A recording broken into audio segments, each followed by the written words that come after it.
Hello my friends, it's Captain Cairo here today, and we're going to be talking about one of my favorite topics, which is the split. Now, it is so simple that I didn't even have to change out of my pajamas to show you this shit, and even Nietzsche said, why even train when you can't bust a split? So this is what we're going to be doing today. Now let's get right into it with number one. For number one, we're going to be standing tall, bringing one knee to the ground as you can see here, and pushing our pelvis forward to get that nice hip flexor stretch that we need for later on.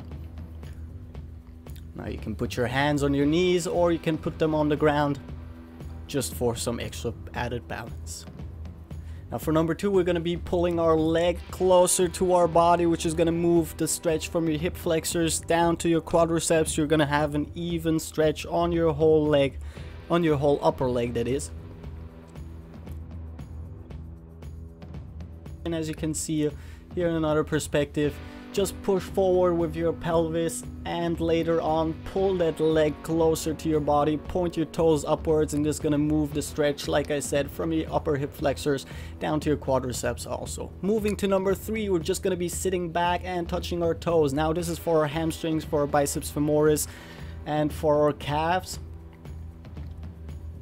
Of course, you don't have to start out by touching your toes. If you're not that flexible in the beginning, you can start out just touching your knees and slowly working yourself down to your toes until you can touch your knee to your head or the other way around. Now here you can see it standing up, where we do both legs. You can choose either doing it sitting down, because I'm a real lazy motherfucker, so that's what I do, or you can just do it standing up with both legs, and you can even move your legs so you get a little bit of a dynamic stretch in there too. Just see what you prefer and do it your way. Moving on to the next step.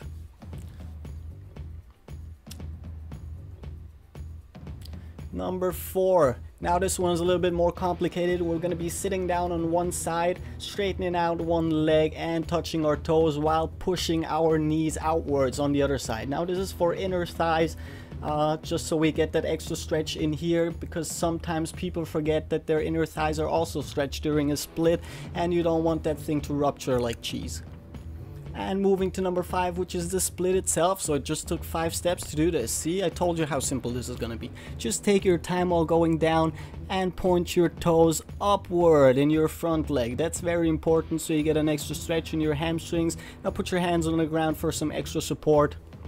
As you can see here, pretty simple. Now this is a bonus exercise. Just moving with your hips as low as possible from one side to another is going to add some dynamic stretching and is going to strengthen your legs also, because I know you never train your legs. So thank you guys for tuning in. I hope I'll see you guys soon. If you liked, like, comment, subscribe. If you didn't like, tell me to go fuck off in the comments. And Captain Cairo, peace out.